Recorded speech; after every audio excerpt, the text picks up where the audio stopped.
আসসালামু আলাইকুম। কি অবস্থা সবার? আশা করি নিশ্চয়ই ভালো আছেন। তো স্বাগত জানাচ্ছি আরো একটা নতুন এনালাইসিস ভিডিওতে এবং আমরা যদি শুরুতে ইকোনমিক ক্যালেন্ডার দেখি তাহলে আমরা দেখতে পাচ্ছি যে আজকে ইউরোজোনের উপরে বেশ কিছু নিউজ রয়েছে।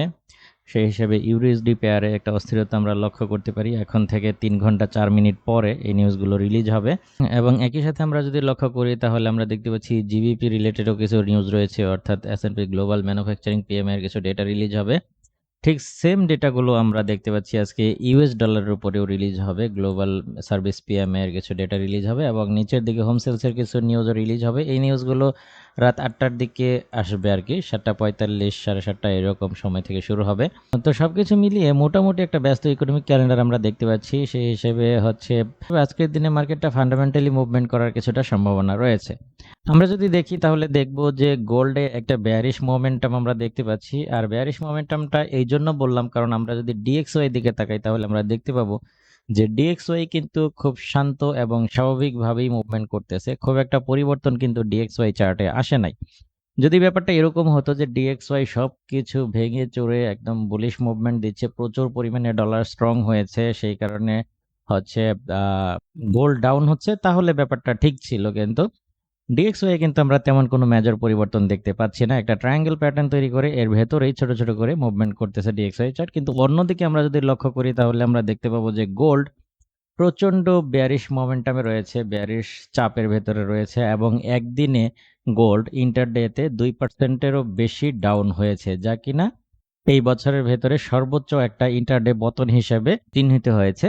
তো এই যখন পরিস্থিতি তখন আমরা যদি চার্টটাকে জুম আউট করি তাহলে আমরা দেখতে পাবো যে আমাদের লং যে একটা ট্রেন্ড লাইন ছিল সেটাকেও কিন্তু গোল্ড আজকে ক্রস করে ফেলেছে। এখান থেকে এটা স্ট্রং একটা ট্রেন্ড লাইন ছিল, এটাকে আমরা মেজর একটা ট্রেন্ড লাইন হিসেবে ধরতে পারি। এটাকেও গোল্ড প্রচণ্ড বেয়ারিশ চাপ নিয়ে এসে বা শক্তিশালী একটা মুভমেন্ট দিয়ে এটাকেও ক্রস করে ফেলেছে এবং এখানে যেটা উল্লেখযোগ্য একটা ব্যাপার আমরা লক্ষ্য করছি সে হচ্ছে যে ঠিক আছে এটাকে ক্রস করেছে, কিন্তু পুনরায় আবার কিন্তু বুলিশ মুভমেন্ট দিয়ে এটাকে ক্রস করার চেষ্টা করেছে, কিন্তু প্রাইস এখানে সাস্টেইন করতে পারে নাই। প্রাইসটা এখান থেকে সম্পূর্ণ রিজেকশন দিয়ে নিচেই ক্লোজ হয়েছে এবং এখন পর্যন্ত প্রাইস প্রায় ৩ ঘন্টারও বেশি সময় ধরে প্রাইস এই নিচেই সাস্টেইন করতেছে। এই ট্রেন্ড লাইনটাকে পুনরায় রিটেস্ট করার জন্য যাচ্ছে এবং আমরা যদি বলি তাহলে মোটামুটি কিন্তু এখানে একটা রিটেস্টের মতো পরিস্থিতি তৈরি হয়েছে। এখন যদি এটাকে ক্রস করে উপরে উঠে যায় তাহলে পুনরায় হয়তো এই সমস্ত এরিয়া কিংবা এই ট্রেন্ড লাইনকে টেস্ট করতে পারে, বাট বর্তমানে যে পরিমাণ বেয়ারিশ চাপ লক্ষ্য করা যাচ্ছে তাতে এই সম্ভাবনা অনেকাংশেই কম।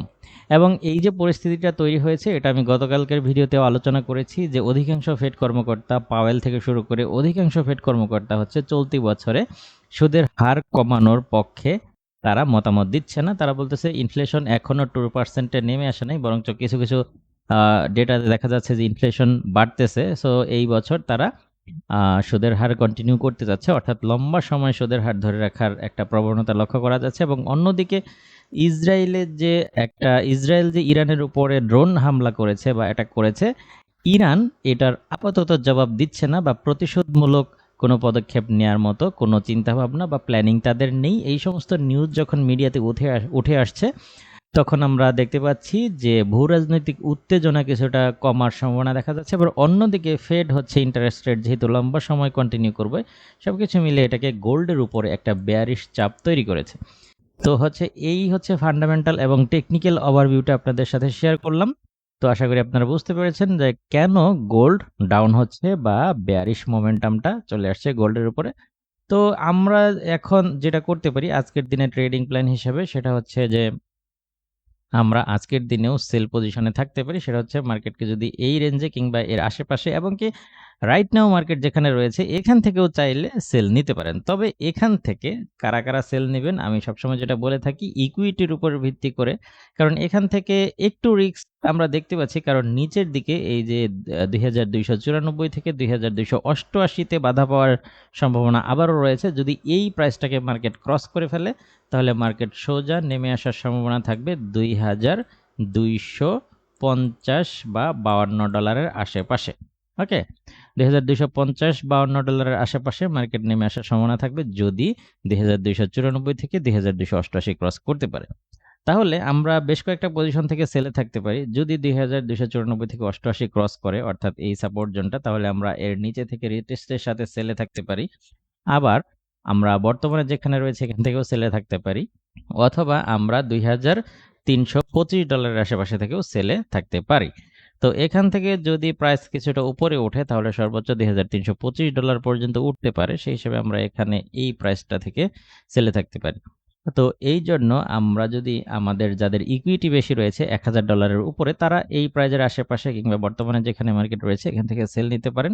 আর যাদের ইকুইটি $১,০০০ এর নিচে, তারা হচ্ছে এই পজিশনের জন্য ওয়েট করবেন কিংবা ২২৯৪-৮৮ ক্রস করার জন্য ওয়েট করবেন যাদের ইকুইটি কম। কারণ যদি আপনি ২০০০ যাদের ইকুইটি কম তারা যদি ২২৮৮ বা ৯৪ এর নিচে থেকে সেল নেন, তাহলে স্টপ লসটা এখানেই দিবেন। সেই ক্ষেত্রে আপনার যদি হিট করে এসএল, তাহলে এসএল এর পরিমাণ খুবই কম হবে এবং নিচ থেকে আপনারা একটা সেল পজিশন নিতে পারেন, যেটা ২২৫০ পর্যন্ত হোল্ড করতে পারেন লং টার্মের জন্য। তো এই যখন পরিস্থিতি, তখন আমরা যদি এখানে আমি এসএল লেভেলগুলো বলে দিই, তাহলে আমরা এখান থেকে অথবা এখান থেকে সেলে থাকতে পারি এবং এখান থেকে বা এখান থেকে যেখান থেকেই সেলে থাকি আমরা স্টপ লসটা হচ্ছে এই প্রাইজের উপরে দিব। ওকে, আমরা এই প্রাইজের উপরে এসএল রেখে এই সমস্ত পজিশন থেকে সেল পজিশন নিতে পারি, অথবা আমরা কি করতে পারি ২২৮৮ এর নিচে থেকেও সেলে থাকতে পারি এবং এই ক্ষেত্রে আমরা $২৩০০ উপরে স্টপ লস ব্যবহার করব। আশা করি বুঝতে পেরেছেন। এটা হচ্ছে নিউজ টাইমের আগে আমাদের ট্রেডিং প্ল্যান এবং নিউজ টাইমের পরে ডেটা দেখে পরবর্তী সিদ্ধান্ত আমি আমার প্রাইভেট গ্রুপে জানিয়ে দেওয়ার চেষ্টা করব। এছাড়াও টুকিটাকি ছোটখাটো যেকোনো ধরনের আপডেট আমি আমার টেলিগ্রামের ফ্রি যেটা সেই টেলিগ্রাম চ্যানেলে শেয়ার করে থাকি। যারা এখনও আমার টেলিগ্রাম চ্যানেলে জয়েন করেন নাই তারা ভিডিও ডেসক্রিপশনে লিঙ্ক পেয়ে যাবেন। যেকোনো ধরনের আপডেট বা ফান্ডামেন্টাল নিউজ পাওয়ার জন্য আমার টেলিগ্রামের সাথে কানেক্টেড থাকতে পারেন। আশা করি বুঝতে পেরেছেন। এই সেটআপ অনুযায়ী আপনারা আপনাদের ট্রেডগুলো খুব সুন্দরভাবে ম্যানেজ করবেন। এই প্রত্যাশায় আজকের ভিডিও এখানেই শেষ করছি। দেখা হবে পরবর্তী কোনো ভিডিওতে অন্য কোনো টপিক নিয়ে। সে পর্যন্ত আপনি ভালো থাকুন, সুস্থ থাকুন। আল্লাহ হাফেজ।